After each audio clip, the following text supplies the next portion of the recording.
الفنان خالد الصاوي وتفاصيل كتير عن حياته.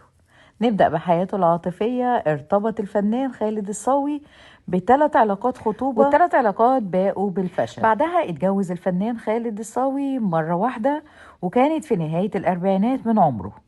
اتجوز من السيدة مي كريم، وهي أصغر منه ب19 سنة. هي حفيدة الزعيم محمد كريم قائد المقاومة الشعبية ضد الاحتلال الفرنسي. نشأت ما بين الفنان خالد الصاوي وما بين زوجته مي كريم قصة حب دامت لمدة 3 سنين قبل إعلان الخطوبة. أقام الفنان خالد الصاوي حفل زفافه وسط عدد كبير من نجوم الوسط الفني والإعلاميين والشخصيات العامة.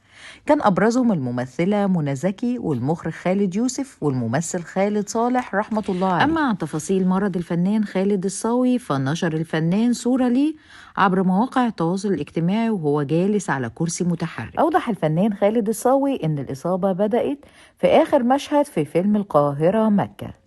كان المشهد خلال حمام إحدى الغرف، ومع حرارة التصوير وبرودة التكييف في الغرفة بالإضافة للإجهاد البدني والعصبي، قام بحركة خاطئة أدت لالتهاب في القدم. وأشار إن إنتاج الفيلم وفروا ليه أطباء متخصصين في موقع التصوير، اللي بعد الكشف عليه نصحوه بضرورة الراحة لمدة 3 أيام. 4 ساعات غيروا حياة الفنان خالد الصاوي، وده اللي حكى عنه في برنامج ميرور.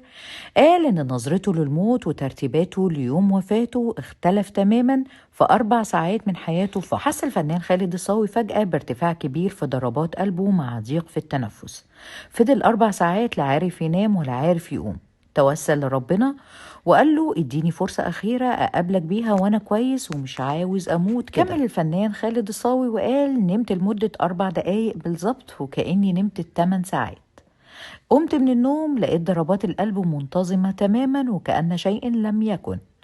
أدركت هنا إن الله عز وجل استجاب لدعائي واداني فرصة. الفنان خالد الصاوي من مواليد 1963 محافظة الإسكندرية. درس الحقوق في جامعة القاهرة وبدأ بالتمثيل خلال مسرح الجامعة. حصل على ليسانس الحقوق سنة 85، وقام بدراسة الإخراج في أكاديمية الفنون. عمل بالمحاماة لفترة قليلة جدا، بعديها بدأ بالعمل كمساعد مخرج في فيلم سمكة واربع قروش، بعديها مخرج تلفزيوني بقناة النيل الدولية. شارك في تأسيس الجمعية المصرية لهواة المسرح، وكتب وأخرج مسرحيتين هما حفلة المجانين وأوبريت الدرافيل. خلص الفيديو، لو عجبكم لايك وشير وفولو للبيج.